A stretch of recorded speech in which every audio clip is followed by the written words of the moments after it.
Mencuci hidung dengan larutan NaCl kerap dilakukan saat batuk dan pilek. NaCl atau sodium klorid adalah elektrolit dengan fungsi untuk mengatur jumlah air dalam tubuh. Metode ini disebut dapat membersihkan saluran pernapasan dan dapat mengatasi hidung tersumbat, pilek, sampai mencegah infeksi pada saluran pernapasan. Namun amankah jika mencuci hidung pada anak dengan NaCl saat mengalami batuk dan pilek? Terkait hal ini, dokter spesialis anak RSIA Bina Medica Dr. Francisca Handi SPA pun berikan tanggapan. NaCl itu kan air garam steril, jadi memang aman ya. Maksudnya tidak harmful sama sekali. Sama seperti essential oil yang sifatnya harmless, tidak ada laporan kejadian bagaimana, paparnya saat ditemui di Bilangan Jakarta, Senin, tanggal 5 Desember tahun 2022.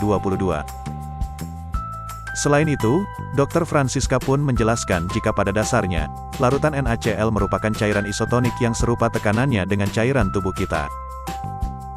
Lebih lanjut, Dr. Francisca mengatakan jika batuk pilek adalah cara alamiah tubuh mengeluarkan lendir, membersihkan saluran nafas.